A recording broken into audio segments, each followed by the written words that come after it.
저 좀 여기서 꺼내주세요. 제발요. 3년 전 사고로 죽어 화장까지 끝낸 큰아들 민수의 목소리가 전화기 너머로 들려왔습니다. 죽은 아들이 전화를 하다니 이게 대체 무슨 귀신 곡할 노릇일까요? 영수는 떨리는 손으로 전화기를 떨어뜨릴 뻔했습니다. 하지만 수화기 너머 들리는 거친 숨소리는 분명히 내 자식 민수의 것이었습니다. 민수야, 정말 너니? 내가 어떻게... 영수는 말을 잇지 못했고 다급한 목소리가 이어졌습니다. 지금 누가 오고 있어요? 절대 혜진이한테는 말하지 마세요. 어머니, 제발. 툭 하고 전화는 끊겼습니다. 3년 전 차디찬 유골함에 담았던 아들이 살아있다니 대체 그 병실 안에서는 무슨 일이 벌어지고 있었던 걸까요? 그리고 왜 아들은 아내인 혜진에게 비밀로 해달라며 그토록 처절하게 빌었던 걸까요? 오늘 이야기는 한 어머니가 겪은 믿기지 않는 현실보다 더 현실 같은 이야기이자 자식을 지키기 위해 지옥 끝까지 쫓아간 처절한 복수극입니다.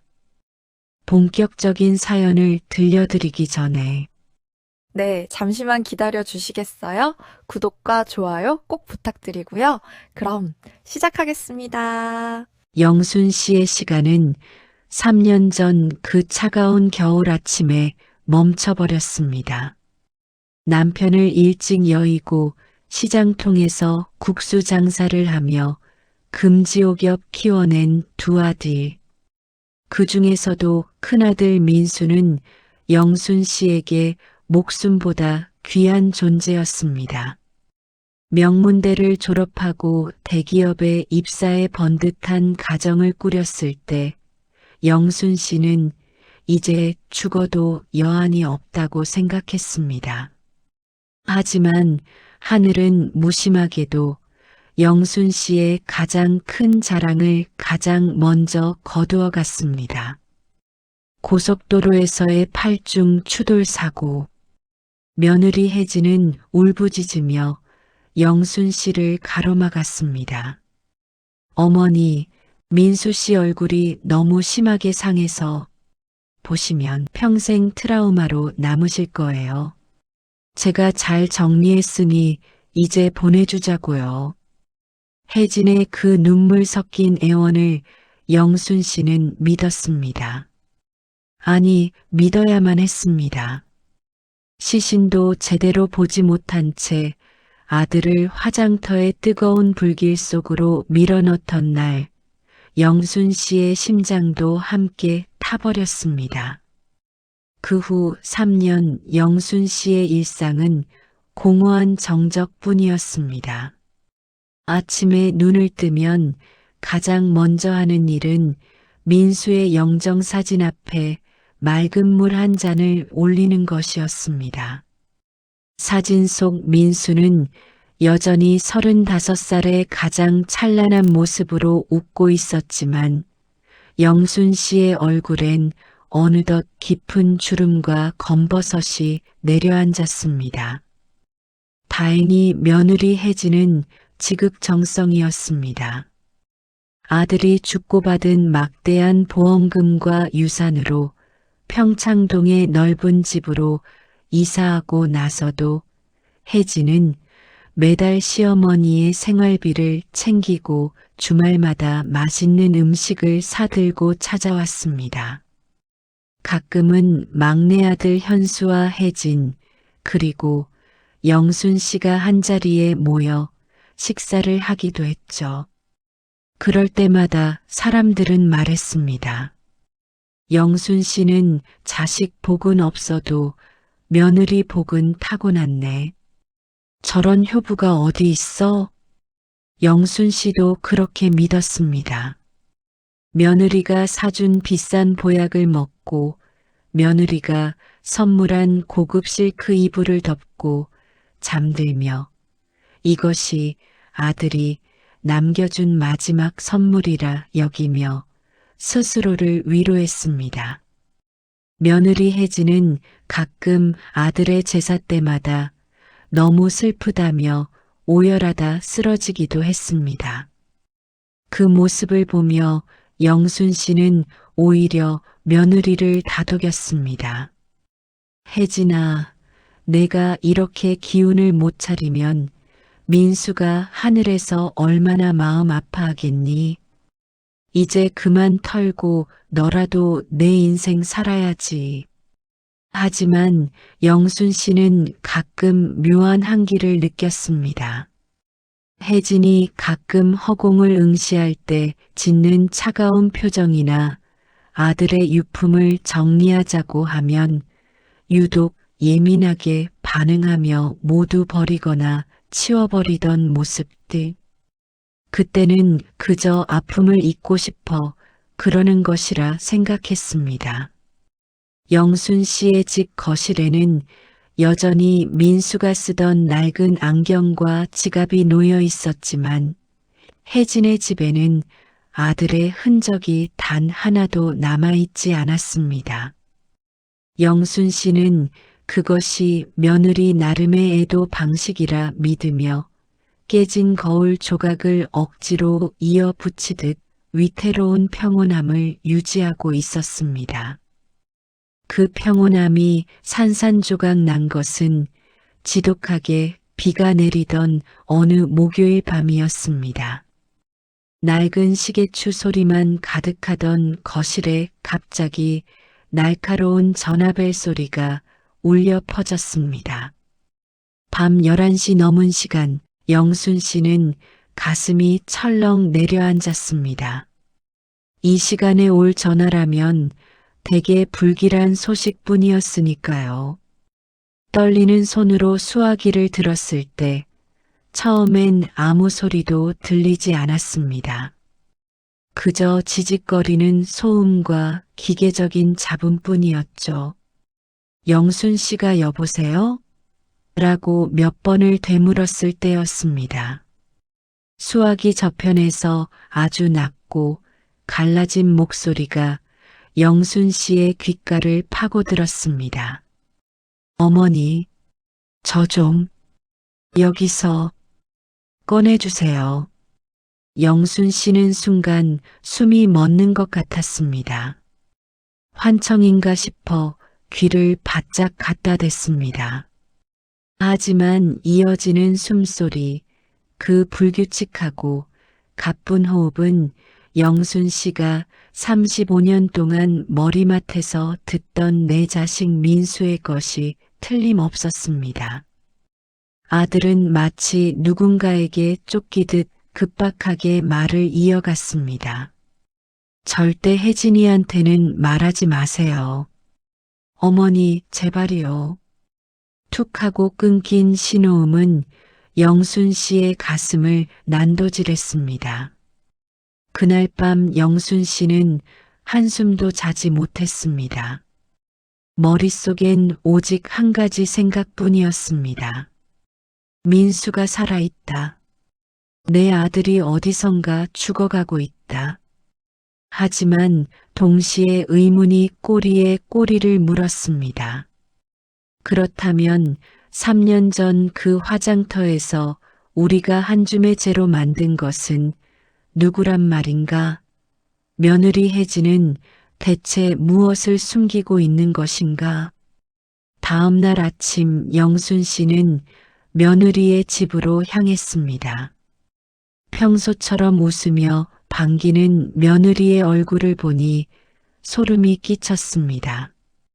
저 인자한 얼굴 뒤에 어떤 괴물이 숨어 있는지 생각하자 구역질이 올라왔죠. 영순 씨는 짐짓 태어난 척하며 혜진에게 물었습니다. 혜진아, 간밤에 민수가 꿈에 나오더구나.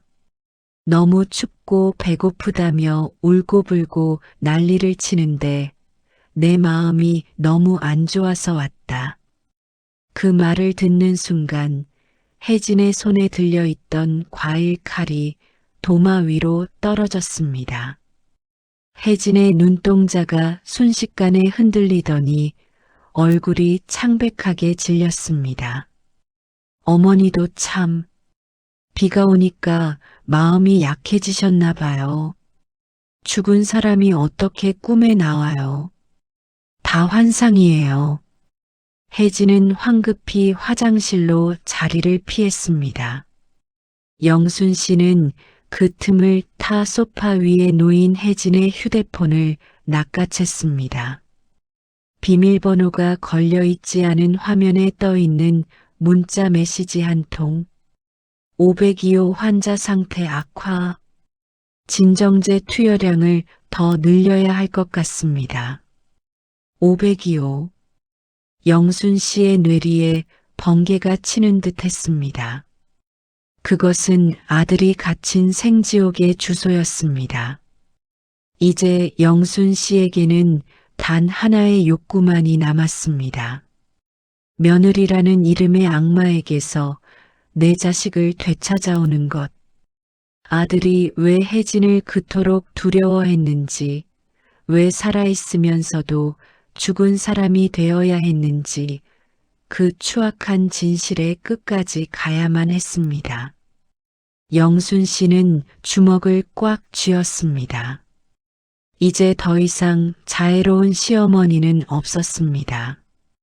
자식을 지옥에서 끌어올리기 위해서라면 악기라도 되겠다는 어머니의 서슬퍼런 투지만이 남아있을 뿐이었습니다. 며느리의 휴대폰에서 목격한 502호라는 숫자는 영순 씨의 가슴에 시뻘건 낙인처럼 찍혔습니다.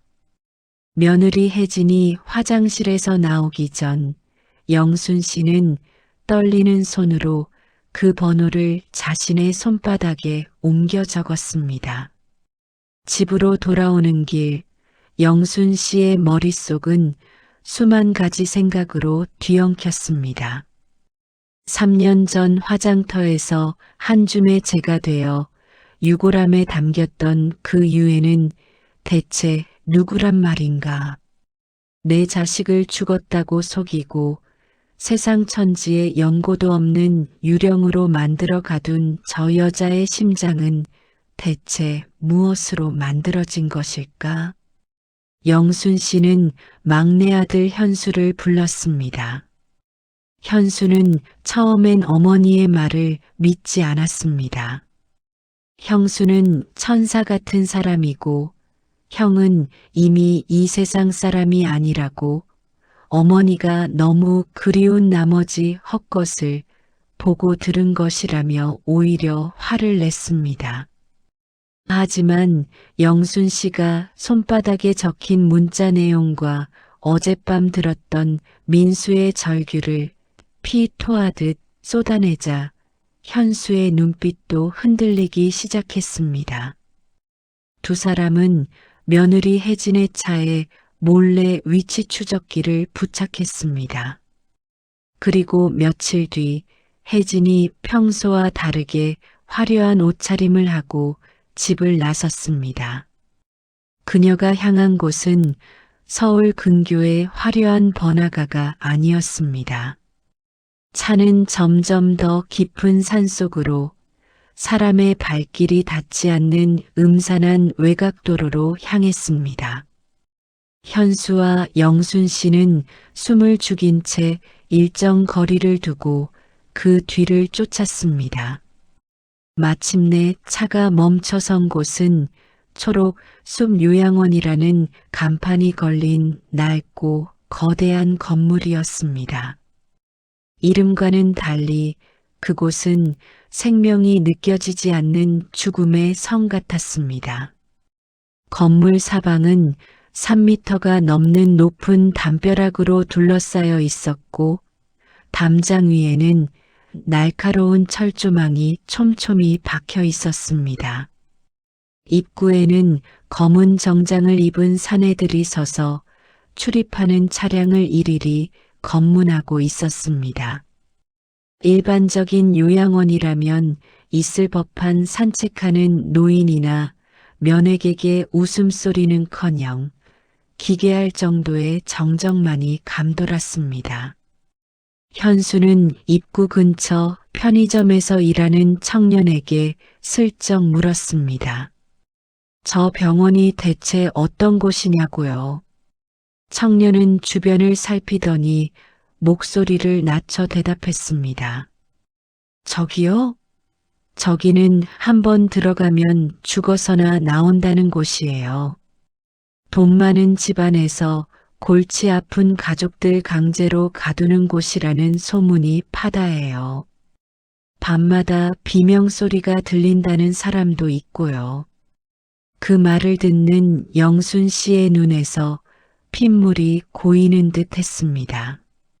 내 아들, 그 귀한 내 자식이 저런 지옥에 3년이나 갇혀 있었다니. 영순 씨는 당장이라도 정문을 들이받고 들어가고 싶었지만 현수가 만류했습니다. 저들은 돈으로 매수된 집단이고 함부로 움직였다가는 민수의 목숨이 위험해질 수 있다는 판단이었습니다. 영순 씨는 결심했습니다. 전공법이 안 된다면 스스로 지옥의 아가리 속으로 걸어 들어가겠다고 말입니다. 그녀는 시장통에서 평생을 구른 노련함으로 기회를 엿보았습니다. 병원에 식자재를 납품하는 트럭이 매일 새벽 5시에 들어간다는 사실을 알아낸 영순 씨는 현수에게 경찰을 부를 준비를 시키고 자신은 허름한 작업복을 입은 채 식자재 박스 사이로 몸을 숨겼습니다. 새벽에 서늘한 공기를 가르며 트럭이 병원 내부로 들어섰습니다. 영순 씨는 심장이 터질 듯한 공포 속에서도 숨을 죽였습니다. 짐칸이 열리고 인부들이 박스를 옮기는 틈을 타 영순 씨는 고양이처럼 몸을 날려 병원 지하 복도로 숨어들었습니다. 병원 내부는 겉보다 훨씬 더 처참했습니다. 복도 곳곳에는 코를 찌르는 강한 소독약 냄새와 이름 모를 약품 냄새가 진동했고 가끔 들려오는 환자들의 의미 없는 중얼거림이 영순 씨의 피부를 닭살 돋게 만들었습니다. 영순 씨는 비상계단을 기어오르듯 올라 5층에 다다랐습니다. 복도 끝 유독 무거운 철문이 가로막고 있는 502호실. 문 앞에는 며느리가 고용한 듯한 사내가 의자에 앉아 졸고 있었습니다. 영순 씨는 청소용 카트를 밀고 가는 척하며 사내의 시선을 피했고 그가 잠시 화장실을 간 찰나의 순간을 놓치지 않았습니다. 떨리는 손으로 문고리를 돌렸을 때 문은 끼익 소리를 내며 열렸습니다. 방 안은 어두컴컴했습니다.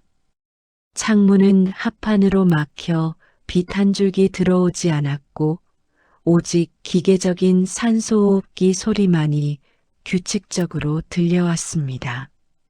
침대 위에는 사람이라고 믿기 힘든 앙상한 형체가 누워 있었습니다. 영순 씨는 다가가 그 형체의 얼굴을 어루만졌습니다. 3년 전 그토록 늠름하고 잘생겼던 내 아들 민수가 맞는지 의심스러울 정도로 뼈만 남은 얼굴. 하지만 그 눈매, 그 콧날, 그리고 왼쪽 귓불 뒤에 작은 점까지. 그것은 분명 영순 씨가 목숨보다 사랑한 민수였습니다. 민수야, 내 새끼 민수야. 엄마가 늦었다. 엄마가 미안해. 영순 씨의 눈물이 아들의 마른 뺨 위로 떨어졌습니다. 그때 감겨있던 민수의 눈이 번쩍 떠졌습니다. 초점 없는 눈동자가 서서히 영순 씨를 향해 고정되었습니다. 민수의 입술이 파르르 떨렸지만 오랜 시간 투여된 약물 탓인지 소리는 나오지 않았습니다. 민수는 혼신의 힘을 다해 손가락을 움직여 침대 매트리스 밑을 가리켰습니다.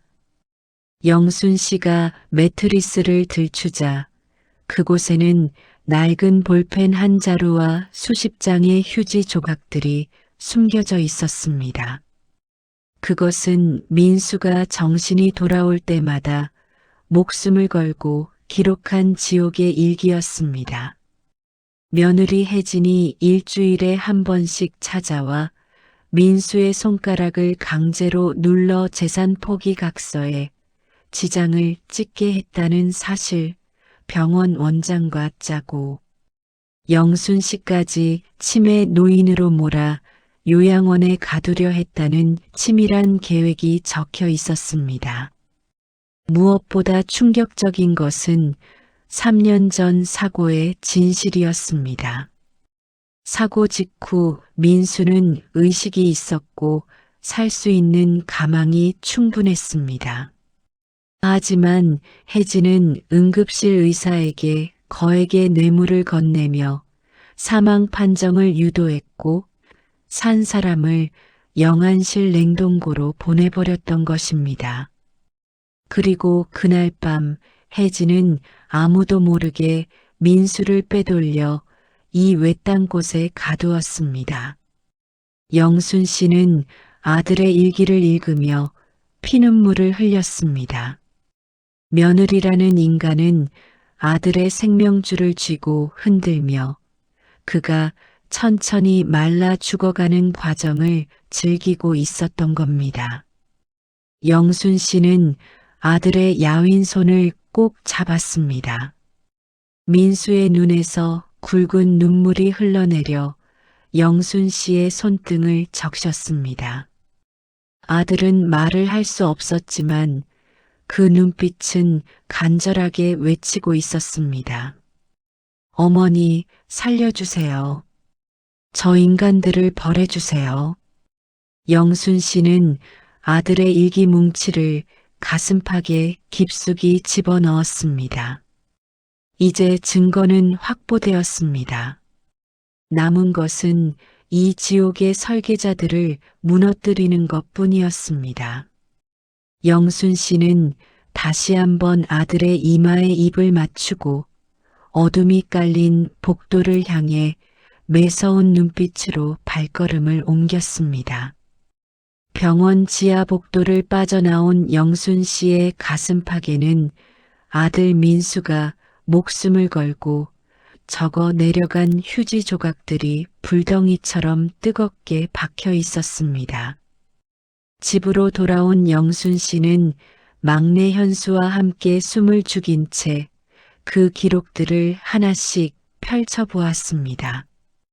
그것은 일기가 아니라 한 인간의 영혼을 갈갈이 찢어놓은 악마의 계약서였습니다. 며느리 혜진은 단순히 재산을 노린 것이 아니었습니다. 그녀는 철저하게 계산된 연극의 주인공이었습니다. 기록에 따르면 3년 전 사고 직후 혜진은 이미 병원 원장과 한 배를 탄 상태였습니다. 민수가 사고를 당해 의식이 희미해졌을 때 혜진이 가장 먼저 한 일은 남편의 생명을 구하는 것이 아니라 그의 지문을 이용해 인감증명서를 떼고 재산을 자기 명의로 돌리는 것이었습니다. 더 소름 끼치는 사실은 영순 씨 남편의 죽음에 관한 언급이었습니다. 민수가 기록한 혜진의 자백에 따르면 몇 년 전 갑작스러운 심장마비로 세상을 떠났던 영순 씨의 남편 역시 혜진이 건넨 정체불명의 음료를 마신 직후 쓰러졌다는 정황이 담겨 있었습니다. 며느리는 이 집안의 기둥을 하나씩 무너뜨려가며 거대한 부의 성을 쌓아 올리고 있었던 겁니다. 현수는 형의 처참한 기록을 읽으며 짐승 같은 울음을 터뜨렸습니다. 어머니, 제가 형수를 믿었습니다. 그 악마 같은 년을 형수라고 부르며 고마워했습니다. 현수의 자책은 방 안을 가득 채웠지만 영순 씨의 눈은 오히려 차갑게 식어갔습니다. 분노가 임계점을 넘으면 슬픔조차 느껴지지 않는다는 것을 영순 씨는 그때 처음 알았습니다.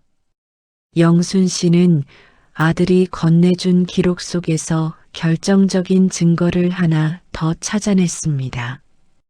그것은 며느리가 매주 목요일마다 병실을 찾아와 민수를 고문하며 뱉었던 말들이 녹음된 작은 보이스 레코더였습니다. 아들은 마비된 몸으로도 그 기계의 녹음 버튼을 누르기 위해 손가락이 뒤틀리는 고통을 견뎌냈던 것입니다. 녹음기 속 혜진의 목소리는 단아하던 평소의 목소리가 아니었습니다. 당신이 살아있는 한 이 보험금은 완벽한 내게 아니야. 그러니까 제발 좀 죽어줘. 죽지도 못할 거면 평생 그 방에서 썩든가. 그 목소리를 듣는 순간 영순 씨는 결심했습니다. 법보다 무서운 어머니의 심판을 시작하겠다고 말입니다. 영순 씨는 당장 경찰에 신고하자는 현수를 만류했습니다. 며느리 혜진은 이미 막강한 재력과 인맥으로 무장한 상태였습니다. 어설픈 신고는 오히려 혜진에게 도망갈 시간을 주거나 병원 원장을 시켜 민수를 영원히 입막음하게 할 위험이 컸습니다. 영순 씨는 혜진이 스스로 제 발로 걸어들어와 모든 죄를 자백하게 할 함정을 설계했습니다. 운명의 날은 바로 아들 민수의 3주기 제삿날이었습니다. 영순 씨는 며느리 혜진에게 전화를 걸었습니다. 목소리에는 평소보다 더 깊은 슬픔을 담았고 손끝은 분노로 떨렸지만 태연함을 유지했습니다. 혜진아, 오늘이 우리 민수 3주기구나. 내가 몸이 예전 같지 않아서 마지막으로 크게 제사상을 차려주고 싶은데 내가 와서 좀 도와주지 않겠니? 혜진은 아무런 의심 없이 영순 씨의 집으로 향했습니다. 그녀에게 영순 씨는 이미 눈멀고 귀 먼 다루기 쉬운 노인네에 불과했으니까요. 혜진이 도착했을 때 영순 씨의 집 거실에는 커다란 제사상이 차려져 있었습니다. 향 연기가 자욱하게 피어오르는 가운데 영순 씨는 아들의 영정 사진을 닦으며 혜진을 맞이했습니다.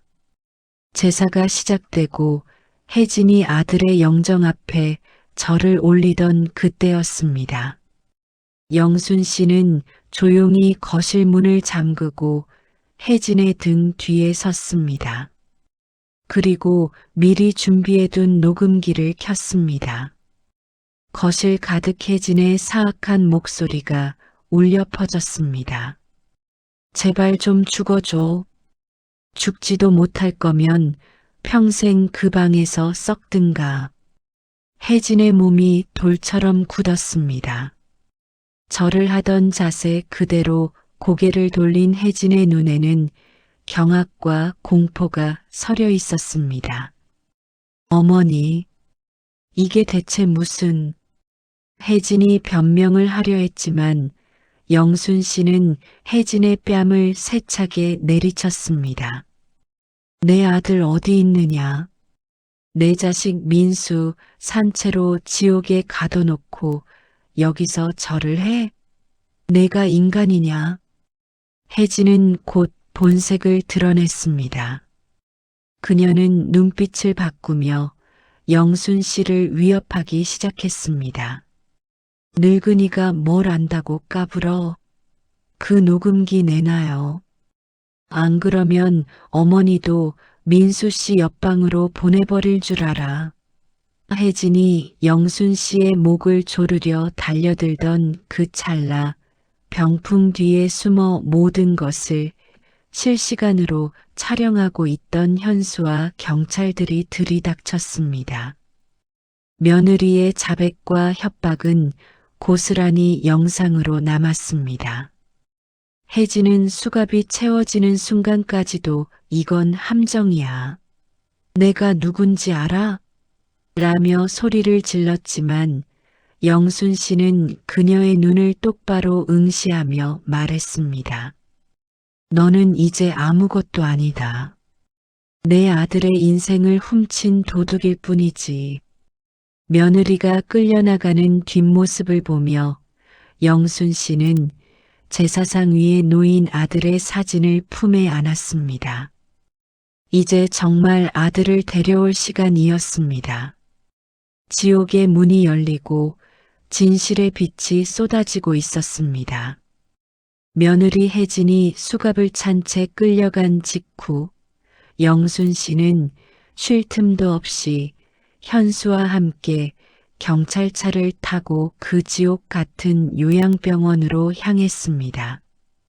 사이렌 소리가 밤 공기를 가를 때마다 영순 씨의 심장은 터질 듯이 뛰었습니다. 병원 입구에 도착하자 그동안 며느리의 돈을 받고 영순 씨를 가로막았던 경비원들은 이미 자취를 감춘 뒤였습니다.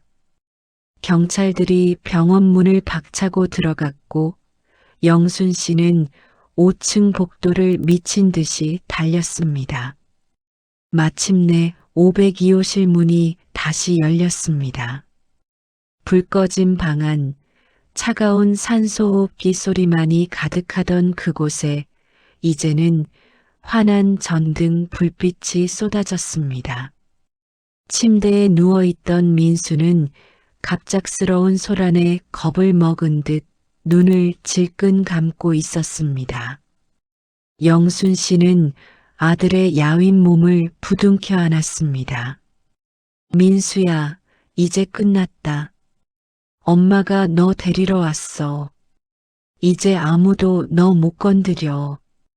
영순 씨의 목소리에 민수가 천천히 눈을 떴습니다. 어머니의 얼굴을 확인한 아들의 입술이 파르르 떨리더니 3년 동안 억눌렸던 울음이 비명처럼 터져 나왔습니다. 민수를 실은 구급차가 병원을 빠져나갈 때 영순 씨는 창밖으로 멀어지는 그 검은 건물을 바라보았습니다. 그곳은 단순한 병원이 아니었습니다. 인간의 탐욕이 만들어낸 무덤이었습니다. 병원 원장의 비밀 금고에서는 며느리 혜진을 포함해 수많은 부유층 자제들이 가족을 강제로 가두기 위해 건넸던 뒷돈 장부들이 쏟아져 나왔습니다. 이 사건은 연일 뉴스에 대서특필되었고 세상을 발칵 뒤집어 놓았습니다. 민수는 대형 대학병원의 무균실로 옮겨졌습니다. 3년 동안의 강제 약물 투여와 영양실조로 몸은 만신창이었지만 아들의 생명력은 끈질겼습니다. 영순 씨는 병원 근처에 방을 얻어두고 매일 새벽 아들을 위해 죽을 끓였습니다. 굳어버린 아들의 팔다리를 하루에 수천 번씩 주물렀고 마비된 혀가 다시 움직일 수 있도록 한 글자 한 글자 말을 가르쳤습니다. 영순 씨가 먼저 이름을 부르면 민수는 온 힘을 다해요. 라고 화답했습니다. 그 짧은 한마디를 듣기 위해 영순 씨는 매일 밤 눈물로 기도했습니다. 법정에서의 싸움도 치열했습니다. 며느리 혜진은 최고의 변호인단을 꾸려 끝까지 발뺌했습니다. 민수가 원래 정신질환이 있었다느니 자신이 오히려 환자를 보호하기 위해 숨긴 것이라느니 하는 궤변을 늘어놓았습니다. 하지만 영순 씨가 확보한 민수의 휴지 조각 일기와 보이스 레코더의 증거는 강력했습니다. 무엇보다 기적적으로 의식을 회복한 민수가 휠체어를 타고 법정에 직접 출두했을 때 방청석은 눈물바다가 되었습니다. 며느리 혜진에게는 살인미수와 감금, 사기 혐의로 징역 25년이라는 중형이 선고되었습니다. 그녀가 그토록 탐냈던 아들의 재산과 보험금은 전부 몰수되었고 그녀를 도왔던 병원 원장과 부패한 의사들도 모두 감옥으로 향했습니다. 사건이 마무리되고 다시 1년이 흘렀습니다. 영순 씨의 집 마당에는 노란 개나리가 흐드러지게 피었습니다. 3년 전까지만 해도 그곳은 아들의 제사상을 차리던 한 서린 공간이었지만 이제는 재활 치료를 받는 민수의 웃음소리가 들리는 희망의 장소가 되었습니다. 민수는 이제 보조기구의 의지에 마당 한 바퀴를 스스로 돌 수 있을 만큼 회복되었습니다. 비록 예전처럼 늠름한 대기업 팀장의 모습은 아니었지만 영순 씨에게는 살아있는 아들의 숨소리를 곁에서 들을 수 있다는 사실만으로도 세상 모든 것을 얻은 기분이었습니다. 영순 씨 역시 많이 변했습니다. 예전에는 며느리가 주는 보약과 실크 이불에 기대어 가식적인 평온함 속에 살았다면 지금은 거친 손으로 아들의 밥을 짓고 함께 재활 훈련을 하는 고된 일상 속에서 진짜 살아있음을 느낍니다. 어머니 고생 많으셨죠. 민수가 서툰 발음으로 건네는 그 한마디에 영순 씨는 지나온 3년의 지옥 같던 세월이 씻겨 내려가는 것을 느꼈습니다. 이 사건을 겪으며 영순 씨는 깨달았습니다. 진정한 가족은 피가 섞였다고 해서 혹은 같은 성씨를 쓴다고 해서 완성되는 것이 아니라는 것을요. 가족이란 서로의 아픔을 외면하지 않고 가장 어두운 지옥 끝까지라도 쫓아가 손을 내밀어주는 사람이라는 것을 말입니다. 막내 현수도 이제는 형의 곁을 지키며 든든한 버팀목이 되었습니다. 세 사람은 매주 일요일이면 남편의 묘소를 찾습니다. 며느리의 음모로 억울하게 눈을 감았던 남편에게 이제는 모든 진실이 밝혀졌으니 편히 쉬시라고 빌며 영순 씨는 남편의 비석을 정성스레 닦습니다. 시청자 여러분, 오늘 영순 씨의 사연을 들으며 어떤 생각을 하셨나요? 우리 주변에도 영순 씨가 발견했던 그 작은 쪽지처럼 누군가 절박하게 도움을 요청하는 신호를 보내고 있지는 않을까요? 가족이라는 이름 뒤에 숨겨진 탐욕과 배신은 우리를 무너뜨리기도 하지만 결국 우리를 다시 일으켜 세우는 것 또한 포기하지 않는 사랑이라는 사실을 잊지 마시기 바랍니다. 영순 씨와 민수 씨는 이제 잃어버린 시간을 뒤로하고 새로운 추억을 쌓아가고 있습니다. 비바람이 몰아치던 긴 밤은 지나갔고 그들의 앞날에는 오직 따뜻한 햇살만이 가득하기를 진심으로 기원해 봅니다. 긴 시간 동안 영순 씨의 처절하고도 아름다운 복수극을 함께 지켜봐 주셔서 감사합니다. 여러분의 인생에도 포기하지 않는 용기와 진실한 사랑이 가득하시길 바랍니다.